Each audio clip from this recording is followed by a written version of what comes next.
என்ன நீங்க எதிர்பார்க்கல. ஆனா நான் இதை எதிர்பார்த்தேன். நீங்க இப்படி பண்ணுவீங்கன்னு எனக்கு நல்லாவே தெரியும். அதனாலதான் தூங்காம காத்துட்டு இருந்தேன். பணத்தை கொடுங்க.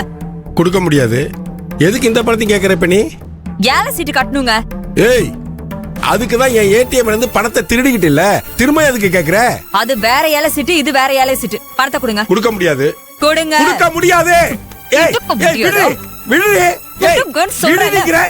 விடு. ஏய், விடு. ஏய், வாடகை பணம் கொடுக்கறதுக்கு கடை வாங்கினடி, மளிகை கடைக்காரனுக்கு கொடுக்கண்டி.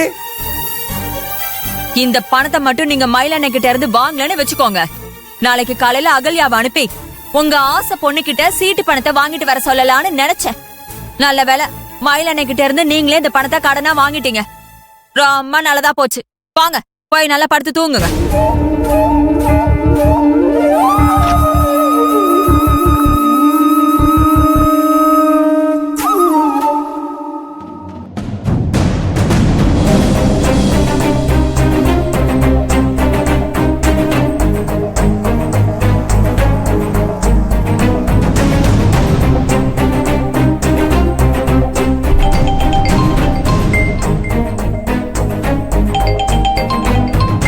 இந்த நேரம்னு பார்த்தா அப்பா கூப்பிடுறாரு. என்னன்னு தெரியலையே.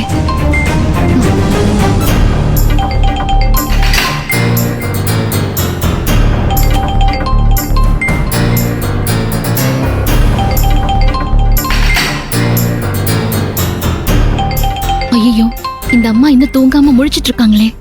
இப்ப நம்ம போன் எடுத்துட்டு போய் வெளியே நின்னு பேசினா காலையில இவர்கிட்ட போட்டு கொடுத்தாலும் கொடுத்துருவாங்க.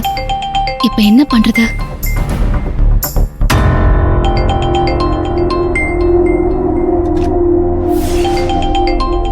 இவர் நல்லா தூங்கிட்டு இருக்காரு. அதனால இங்கேயே பேசிட வேண்டியதான். அப்பா சொல்லுங்கப்பா. மடி. அப்பா என்னப்பா ஆச்சு? மடி, மயில்கிட்ட பணம் கேட்டிருக்கேன்னு சொன்னம்மா. ஆமாப்பா. மயில் 10,000 ரூபாய் பணத்தை பிரட்டி கொண்டு வந்து கொடுத்துட்டு போனாருமா. பரவாயில்லப்பா, சொன்ன மாதிரி பணத்தை ஏற்பாடு பண்ணி கொடுத்துட்டாரு. அதை வச்சு இந்த மாசத்தோட செலவெல்லாம் எப்படியாவது சமாளிச்சிருங்கப்பா. மடி, நானும் அதை நினைச்சுக்கிட்டு இருந்தேன். ஆனா இந்த ராட்சசி அதுக்கெல்லாம் விட மாட்டாள. சித்தி என்னப்பா பண்ணாங்க? மடி, மயில் என்கிட்ட பணம் கொடுத்ததை பார்த்துட்டு நாளைக்கு ஏழை சீட்டுக்கு பணம் கட்டணும்னு அந்த பணத்தை என்கிட்ட புடிங்கிட்டாமா. ஐயோ, என்னப்பா இது? சித்தி ஏன்பா இப்படி எல்லாம் பண்றாங்க? அந்த 10,000 ரூபாய் இருந்தா நமக்கு பெரிய ஹெல்ப்பா இருக்குமே நினைச்சிட்டு இருந்தேன். நானும் அப்படிதான் நினைச்சிட்டு இருந்தம்மா. அந்த நிலப்புல இந்த ராட்சசி மண்ணள்ளி போட்டால, இப்ப எனக்கு வர்ற ஆத்திரத்துக்கு அந்த ராட்சசிய கொலை பண்ணி போட்டுலான்னு மனசு துடிக்குதுமா. சரிப்பா, கோவப்படாதீங்கப்பா. பிரச்சனை வரும்போது கோவப்பட்டா அந்த பிரச்சனை இன்னும் பெருசாதான்ப்பா ஆகும். பாத்துக்கலாம், வேற எதுவும் வழி இருக்கான்னு யோசிப்போம். எனக்கு ஒண்ணுமே புரியலம்மா. எல்லா பக்கத்திலயும் கதவை அடைச்சு வச்ச மாதிரியே இருக்குமா. இதுக்கு மேல எந்த செவத்துல போய் முட்டிக்கிறதுன்னு எனக்கு தெரியலையே.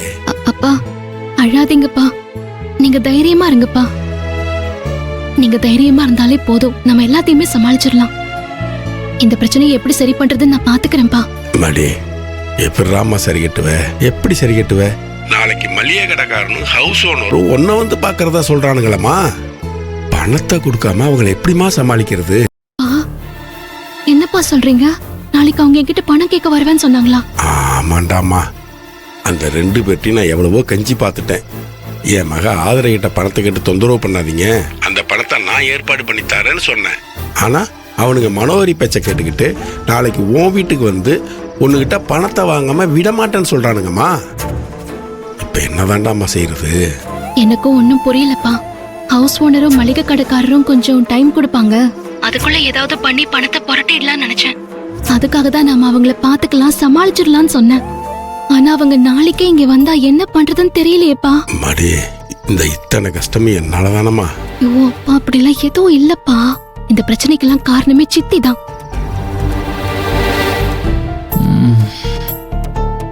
கவலைப்படாதீங்கப்பா, நாளைக்கு விடியற பொழுது நமக்கு நல்லபடியா இருக்கும். எல்லா பிரச்சனையும் சரியாயிடும். சரிடாமா, அந்த நம்பிக்கை தான் நம்மளை காப்பாத்தணும். நம்மள கண்டிப்பா காப்பாத்தும்பா. நீங்க மனசை போட்டு அலட்டிக்காம நிம்மதியா தூங்குங்க. காலையில பாத்துக்கலாம். சரிடாமா, நீ போய் தூங்குடா. சரிங்கப்பா. சரிடாமா.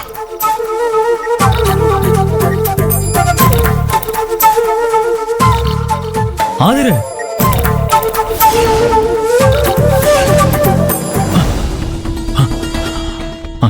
யார்கிட்ட போன்ல பேசிட்டு இருந்த? சொல்ல ஆதிர. அப்பா தாங்க ஃபோன் பண்ணாரு. மாமா போன் பண்ணாரு. மாமா என்ன சொன்னாரு?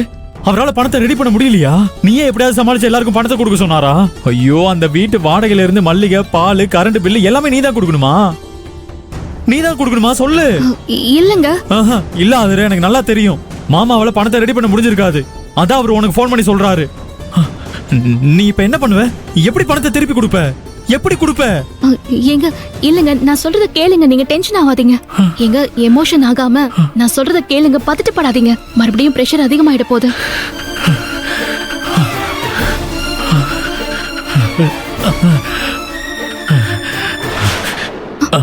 ஏங்க ஏன் இப்படி பண்றீங்க? ஏங்க நான் சொல்றத கேளுங்க. ஏங்க அப்பா பணத்தை ரெடி பண்ணிட்டாராங்க. நாளைக்கே எல்லாருக்கும் பணத்தை கொடுத்துருவாராம். இத மாப்பிள்ள கிட்ட சொல்லு, அவரை டென்ஷன் ஆக வேண்டாம்னு சொல்லுன்னு கால் பண்ணாரு. அத சொல்றதுக்குள்ள நீங்க இப்படி டென்ஷன் ஆனா எப்படிங்க?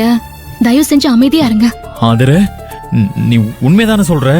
ஐயோ ஆமாங்க. உங்களுக்கு எத்தனை தடவை சொல்றது? ஆதிர, மாமா பணத்தை ரெடி பண்ணிட்டார்ல, நீ தர வேண்டியது இல்லல. அது போதும் எனக்கு. அது போதும். அது போதும். டே பிரபு, மாமா பணத்தை ரெடி பண்ணிட்டாரண்டா. அதனால நீ டென்ஷன் ஆகாத. டென்ஷன் ஆகாத. டென்ஷனை குறை. Cool cool. Relax relax relax. Aadhira, யாருக்கும் பணம் தர வேண்டியது இல்ல. யாருக்கும் தர வேண்டியது இல்ல. Cool cool. ரிலாக்ஸ் ரிலாக்ஸ் ஆரு. சில் சில்லுன்னு இரு. ஒண்ணு இல்ல, ரிலாக்ஸ் ஆரு. சில் சில். ஒன்னும் பிரச்சனை இல்ல. ஒன்னும் பிரச்சனை இல்ல. நீ பயப்படாத. எனக்கு எந்த பிரச்சனையும் இல்ல. நான் ரிலாக்ஸா இருக்கேன். பாரு பாரு. ரிலாக்ஸா தான் இருக்கேன். ஆதிர, நீ பணம் தர வேண்டியது இல்ல தானே? இல்லங்க, தர வேணாங்க. நீங்க அது போதும். நான் படுத்து தூங்குறேன். உன் பேச்ச நம்புறேன். நான் தூங்குறேன். என்ன தூங்குறேன்.